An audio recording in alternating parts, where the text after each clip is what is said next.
In this lesson, I want to start by covering a little bit of leftover information about ribs and then move on to mounting bosses. First thing I want to do is create a rib that intersects this mounting boss at the top at an angle. And in order to do that, first thing I'm going to do is show temporary axes.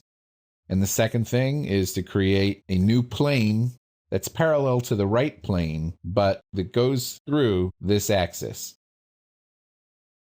SOLIDWORKS is picking up the perpendicular method here. What I want is parallel and coincident. Okay, that's fine. So now I've created this plane. Open a new sketch on the plane. I'm going to zoom in, draw the line at an angle. Grab the edge of the boss and this point and use the pierce relation. That's because the edge of the boss is out of plane, and pierce will act like a coincident relationship where that edge touches the current sketch plane. Okay, now I'll place a dimension in here for an angle, let's say 60 degrees, and we'll leave the other end underdefined. Let's create a rib from this now. This looks like something that should work, but in fact it won't. If we click on the green check just to accept the defaults, SOLIDWORKS says the resulting rib did not intersect the existing model. Please try changing the extrusion direction to fix the problem. Well, that's not really the problem, and that's not really the solution, but what's going on here is that there is a portion of the rib that becomes unbounded. So you can see this yellow line, if it were to continue on, would not touch the model. So what we need to do is get out of the rib feature. And in a situation like this, you're going to need to finish off the rib with a short horizontal line. What this does is simple, but yet it makes the rib work instead of fail. You can see that at the top, the yellow line is just a preview of the edge. That's angled, and now it intersects the rest of the model. And when we say OK on this, the feature works. So that's just a little bit of wisdom that I've picked up over the years by making mistakes. Let's move on now to creating screw bosses and mounting bosses in SOLIDWORKS. Let's just click on the mounting boss feature and use the rollback option. And now we can turn off the temporary axes. One of the things that SOLIDWORKS is going to ask us for when we create this mounting boss is a direction. So in our plastic part, we need to have a direction established that we can use to tell SOLIDWORKS the direction of pull in our part. And this is actually easy to do.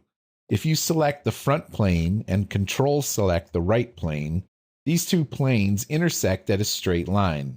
We can keep that intersection as a feature if we go to the reference geometry pull down and the axis. SOLIDWORKS automatically recognizes that intersection as an axis. We can click OK. Now, axis 1 is in our feature tree. We can click on it twice and rename it as direction of pull. And now we can grab that feature and drag it up the tree just after the origin. Now, if you like, you can save a template file with this feature called direction of pull in the feature tree already. So all of your SOLIDWORKS plastic parts started from that particular template will automatically have this feature. It's a nice trick, easy to use, and easy to reuse if you know how to use templates. So let's move on to creating the mounting boss. The mounting bosses can be found under the Insert menu, under Fastening feature, Mounting Boss.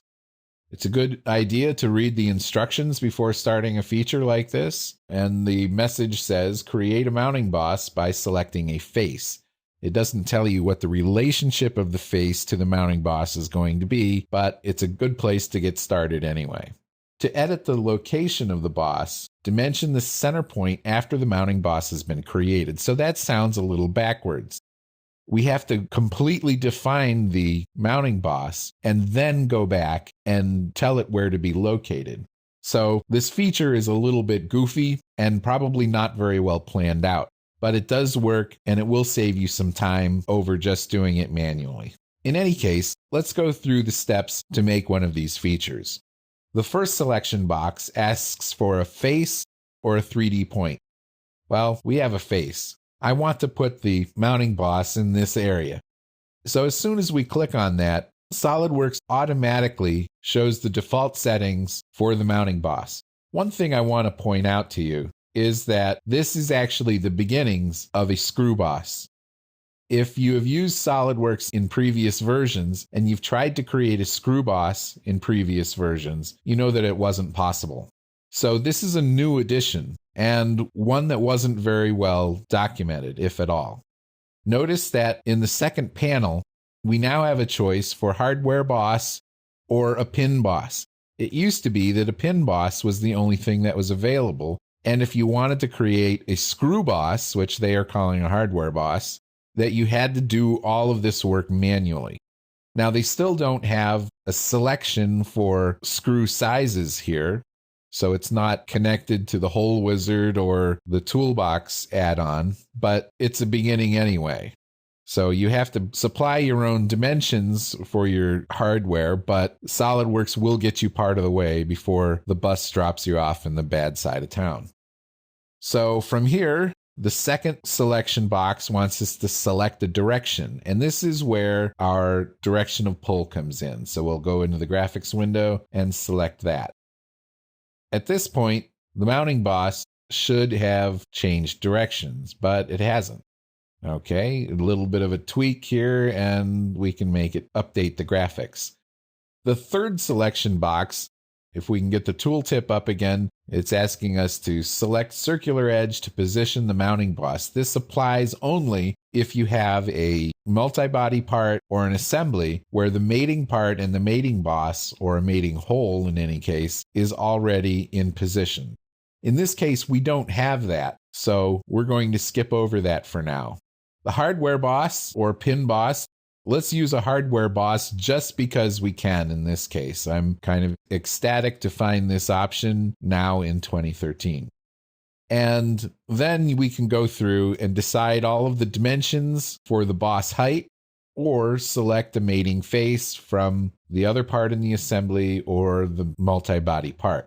Finally, we can establish the fins, and the direction of the fins can be established by an edge of the rib. And the number of fins can be established, as well as all of the dimensions associated with the fins. Once you get a screw boss or a pin boss that you like with dimensions that you might want to reuse later, consider assigning those dimensions as a favorite. Then you'll be able to name that favorite and come back and reuse it later on. For the time being, I'm just going to accept the options as they are, and then go in here and edit the 3D sketch the way the instructions told us to. So I'll right-click, edit sketch, and what we have is a point in a 3D sketch that's associated with this face. So if I click on that point, it has an on-surface relationship to the face that we selected. Now what I want to do is I want to center this point on this edge. So let's select the point and then control-click on the edge. Well, SOLIDWORKS is not giving me the option. I have make concentric and make coincident. Well, I want a midpoint option. And this isn't something that you might think to do. I just happened on this by accident. But in this case, if you click the edge first and then control-click the point, instead of doing it the other way around, the way we did it before, then you'll get the midpoint option. And this is just a bug that's been around in SOLIDWORKS for I'm not sure how long, and I'm not sure how long it's going to continue to be here, but it's something you need to watch out for. So just to reiterate, in an example like this where you're in a 3D sketch, you might need to select the edge first and then select the point. Usually the order of selections doesn't make a difference. Let's now exit the 3D sketch and take a look at our handiwork. We see that the screw boss hole has gone all the way through. We've got a little counter bore and a ledge in here, and this is set up very nicely. I'm going to create one more mounting boss using a pin this time, so let's go through it much more quickly this time. Mounting boss, we want to do it here. We want to select the direction of pull. We're going to jiggle this switch just to make sure it updates the preview. Going to change to a pin boss, make it a male instead of a female. Going to align the fin. Going to save this as a favorite. Going to accept the result, edit the 3D sketch, select the edge, Control select the point, make a midpoint relation, and I'm done.